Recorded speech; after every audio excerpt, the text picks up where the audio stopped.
So students, most welcome to my channel Amit English Study. So students, today we learn how to speak English easily and how to pronounce the words easily. So students, बिल्कुल आसान तरीके से और बिल्कुल शुरुआत से यानी कि जीरो लेवल से हम आज इंग्लिश पढ़ना और बोलना दोनों सीखने वाले हैं। ओके, आज का जो वर्ड्स हम प्रोनाउंस करने वाले हैं वो जो एकदम सिंपल होने वाला है, बहुत छोटे छोटे वर्ड्स होने वाले हैं जिनके बिना हम कोई भी सेंटेंसेस बोल नहीं पाते हैं, यानी कि इनके बिना हम कोई भी सेंटेंस बोल ही नहीं सकते। ठीक है, यानी कि ज़्यादातर जितने भी साधारणतः बात बोलते हैं, किसी को बताते हैं, वो सारी बातें हम इनके ही सहायता से बोले जाते हैं। ठीक है, और वही हम आज सीखने वाले हैं किस तरीके से इनका प्रयोग करके हम बात कर सकते हैं इंग्लिश में, और किस तरीके से इसका उच्चारण किया जाता है वो भी हम लिखकर बताएंगे, जिसे आप देखकर भी पढ़ पाएंगे। ओके, तो अगर आप लोग वीडियो पर नए आए हो तो वीडियो को लाइक कर दीजिए और चैनल को सब्सक्राइब अवश्य कर लीजिएगा ताकि आप आसानी से इंग्लिश पढ़ना लिखना सीख सके इस चैनल के माध्यम से। तो चलिए स्टार्ट करते हैं और सबसे पहले जान लेते हैं कि आज का हमारा टॉपिक क्या है वो देख लिए। तो लिखा हुआ है यहाँ पर इंग्लिश रीडिंग स्पीकिंग, यानी कि जैसा कि मैंने आपको बताया हूँ कि इंग्लिश का हम रीडिंग भी करने वाले हैं और स्पीकिंग भी करने वाले हैं, किस तरीके से उस वीडियो में जानने वाले हैं। तो इंग्लिश मतलब तो होता है अंग्रेजी, ओके, और रीडिंग मतलब होता है पढ़ना, और स्पीकिंग मतलब होता है बोलना। ओके, यानी कि पढ़ना और बोलना हम दोनों इस वीडियो के माध्यम से सीखने वाले हैं, बिल्कुल जीरो लेवल से। तो चलिए स्टार्ट करते हैं। तो सबसे पहला जो हमारा वर्ड बोल सकते हैं वो और लेटर आई है। तो आई का इसे हम क्या पढ़ते हैं? आई पढ़ते हैं। क्या पढ़ते हैं? आई।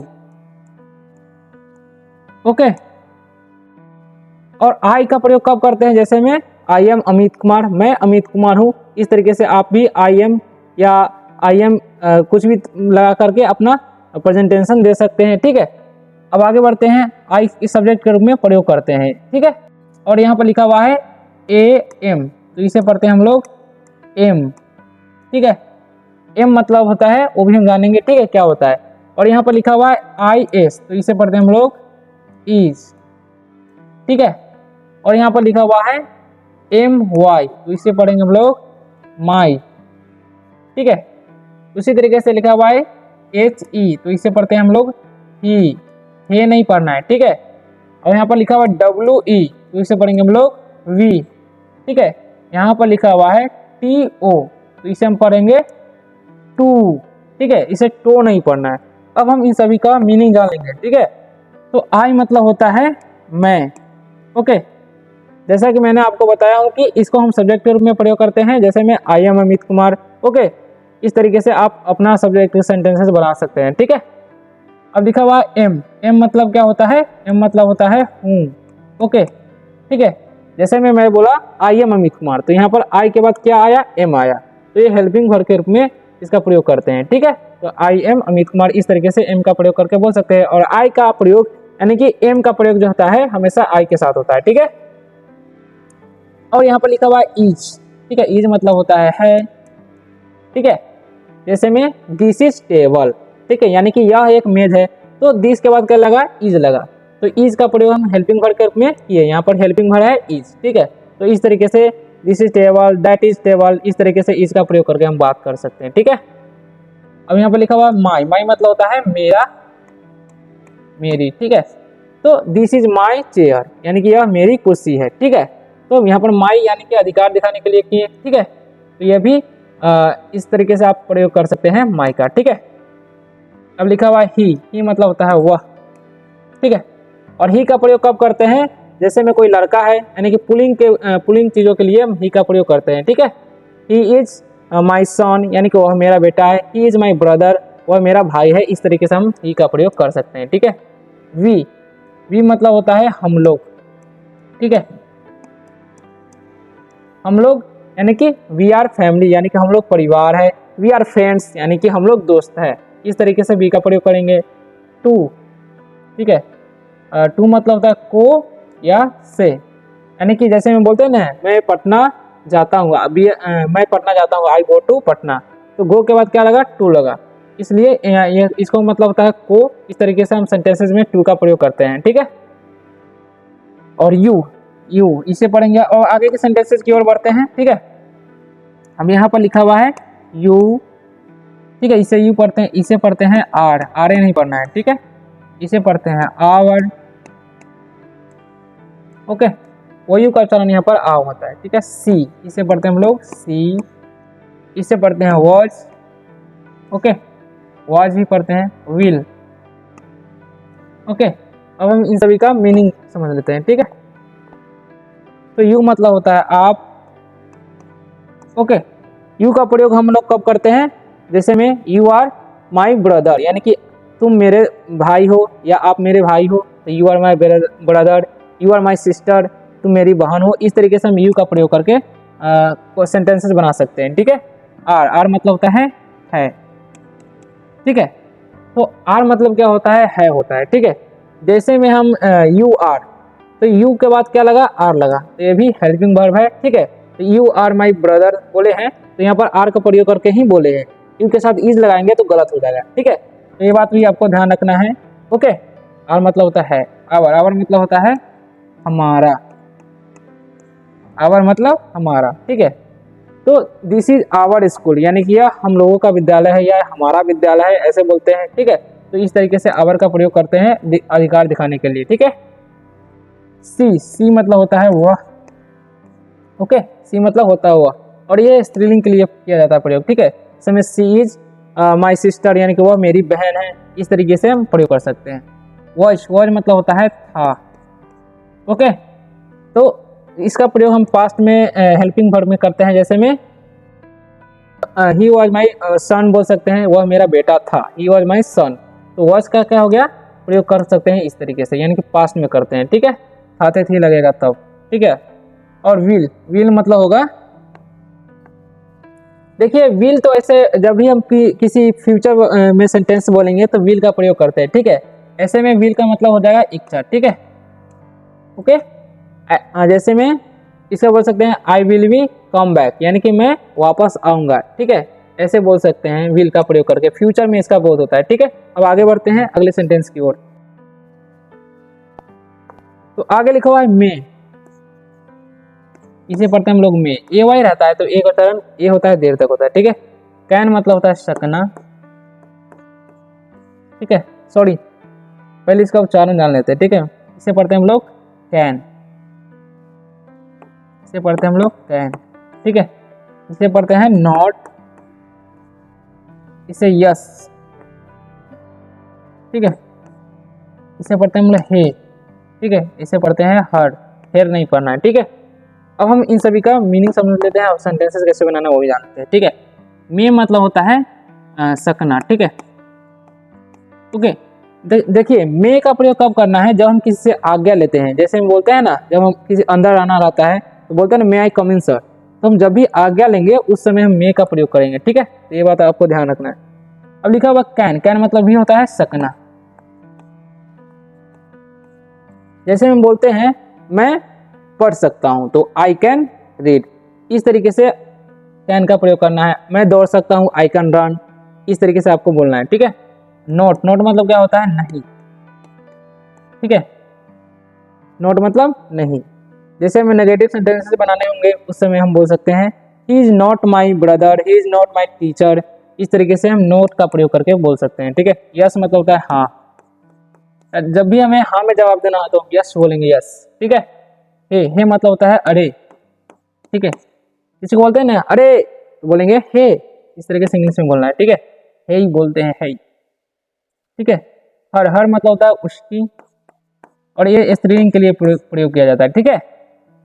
जैसे वो हर सिस्टर हो जाएगा, ओके, इस तरीके से। अब हम आगे बढ़ते हैं अगले सेंटेंस की ओर। अब अगला सेंटेंस है, सॉरी वर्ड है योर, ठीक है। इसे पढ़ते हैं हम लोग योर, इसे पढ़ते हैं वर्ड, ओके। इसे पढ़ते हैं दैट, और इसे पढ़ते हैं दिस, इसे पढ़ते हैं दैन, ओके। अब हम इन सभी का मीनिंग जान लेते हैं और इसका प्रयोग। योर, योर मतलब होता है तुम्हारा, तुम्हारा या आपका भी बोलते हैं, ठीक है। यानी कि योर ब्रदर, यानी कि आपका भाई, योर सिस्टर, आपका, आपकी बहन, इस तरीके से बोल सकते हैं योर का प्रयोग करके, ठीक है। अब आते हैं वर्ड, वर्ड मतलब होता है थे, हाथे थे, ठीक है। वर्ग का प्रयोग क्या होगा, थे के रूप में करते हैं जब भी प्लूरल सेंटेंस बनाते हैं तो वेर का प्रयोग करते हैं पास्ट में, ठीक है। ओके, जैसे में हम लोग दोस्त थे तो वी वेयर फ्रेंड्स ऐसे बोल रहे हैं, ठीक है, वर्ग का प्रयोग करके। दैट, दैट मतलब होता है वह, ओके। दैट इज टेबल, वह मेज है, तो दैट का प्रयोग करके संकेत के रूप में इसका हम प्रयोग करते हैं। जब भी संकेत करना होगा किसी भी व्यक्ति या वस्तु को तो दैट का प्रयोग करके संकेत से जब दूर हो तो, ठीक है। पास होगा तो दिस का प्रयोग करते हैं, दिस मतलब होता है यह, ठीक है। इसका भी प्रयोग संकेत के रूप में ही करते हैं, ओके। अब देन, देन मतलब होता है बजाय, ठीक है। देन मतलब क्या होगा, बजाय। जब भी हम किसी की तुलना करते हैं तो उस समय देन का प्रयोग करते हैं, मतलब जैसे में he is better than him, इस तरीके से बोल सकते हैं, ठीक है। तो देन का प्रयोग इस तरीके से करते हैं। अब आगे बढ़ते हैं, ठीक है। देयर, देयर इससे पढ़ते हैं हम लोग देयर, शेयर, वेयर इसे पढ़ते हैं वेयर, विच इसे पढ़ते हैं हम लोग विच, ठीक है। अब हम इन सभी का मीनिंग जान लेते हैं।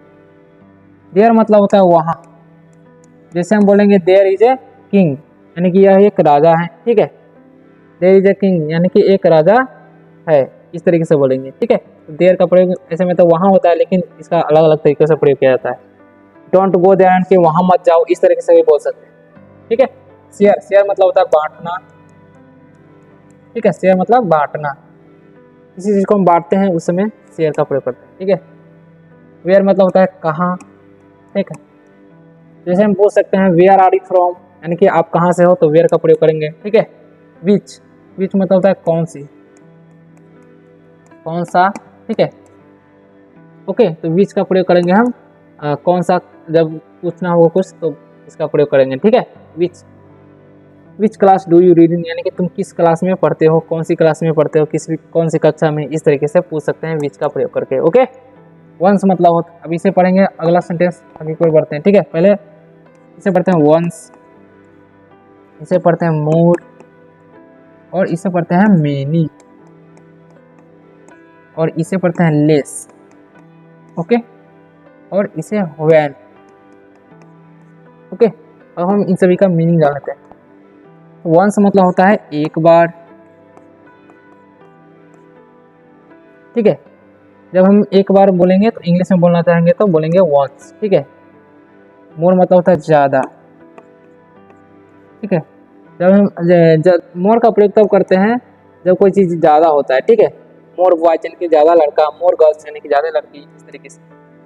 मेनी, मेनी मतलब होता है बहुत, इसका भी पढ़ सकते हैं many boys, many many girls, many teachers, इस तरीके से मेनी का प्रयोग करेंगे, ठीक है। लेस, लेस मतलब होता है कम, ठीक है। जब कोई चीज़ कम हो जिसे हम गिन नहीं सकते, ठीक है, जैसे लेस वाटर, लेस मिल्क, इस तरीके से बोल सकते हैं, ठीक है। व्हेन मतलब होता है जब, कब, ठीक है, ओके। व्हेन मतलब जब, कब। व्हेन डू यू ईट, यानी कि तुम कब खाते हो, तो व्हेन का प्रयोग करके इस तरीके से क्वेश्चन कर सकते हैं। अब आगे बढ़ते हैं, आगे है पूछ, इसे पढ़ते हैं हम लोग पूछ, इसे पढ़ते हैं व्हाट, और इसे पढ़ते हैं हाउ, और इसे पढ़ते हैं व्हाई, ठीक है। व्हाई पढ़ते हैं व्हाई, हियर, ठीक है। अब हम इन सभी का मीनिंग जान लेते हैं। पूछ मतलब होता है किसकी, इसकी, ठीक है, सॉरी इसकी होगा, यानी कि हुच बुक इज दिस, यानी कि यह किताब किसकी है, इस तरीके से हम क्वेश्चन करके पूछ सकते हैं। हुच पेन इज दिस, यानी कि यह कलम किसकी है, इस तरीके से बोल सकते हैं। व्हाट मतलब होता है क्या, ठीक है। व्हाट्स योर नेम, यानी कि आपका नाम क्या है। What is your favourite book, तुम्हारी पसंदीदा किताबें कौन सी है, इस तरीके से हम व्हाट का प्रयोग करके क्वेश्चन पूछ सकते हैं। हाउ मतलब होता है कैसे, हाउ आर यू, आप कैसे हैं, हाउ का प्रयोग करके पूछ सकते हैं, ठीक है। हाउ ओल्ड आर यू, यानी कि आप कितने साल के हैं, इस तरीके से हाउ का प्रयोग कर सकते हैं, पूछ सकते हैं। व्हाई मतलब होता है, व्हाई आ गया, व्हाई मतलब होता है क्या, क्यों, ठीक है। जब हम बोलते हैं क्यों नहीं तो बोलेंगे व्हाई नॉट, इस तरीके से व्हाई करके व्हाई का क्वेश्चन करके प्रयोग करके क्वेश्चन पूछ सकते हैं। हेयर मतलब होता है यहाँ, ओके, हेयर मतलब यहाँ, यानी कि किसी को बोलते हैं ना कम हियर, यानी कि यहाँ आओ, ठीक है। इस तरीके से हम हेयर का प्रयोग करके बात कर सकते हैं। आगे बढ़ते हैं। अब अगला सेंटेंस है बिकॉज, ठीक है। बिकॉज, इसे पढ़ते हैं मच, मुच नहीं पढ़ना है, ओके। इसे पढ़ते हैं वेस्ट, इसे पढ़ते हैं बेटर। अब हम इन सभी का मीनिंग जान लेते हैं। बिकॉज मतलब होता है क्योंकि, ओके। और मच मतलब होता है बहुत। बेस्ट मतलब होता है सबसे अच्छा, ठीक है। और बेटर मतलब होता है बेहतर। तो इन सारे वर्ड्स का प्रयोग करके आप इंग्लिश बोलना सीख सकते हैं, या इंग्लिश बोलते समय इसका प्रयोग कर सकते हैं, ठीक है। अब लिखा हुआ है हाउ, मतलब हाउ मेनी, ठीक है। तो इसे पढ़ते हैं हाउ मच, ओके। इसे पढ़ेंगे फॉर व्हाट। अब हम इन सभी का मीनिंग जान लेते हैं। हाउ मेनी मतलब होता है कितना, ठीक है। हाउ मेनी बॉयज, इस तरीके से पूछ सकते हैं किसी से क्वेश्चन, ठीक है। हाउ मच मतलब ही होता है कितना, जिसे हम गिन नहीं सकते। हाउ मच का प्रयोग करते हैं how much money, how much water, how much milk, इस तरीके से हम हाउ मच का प्रयोग कर सकते हैं, ठीक है। फॉर व्हाट मतलब होता है किस लिए,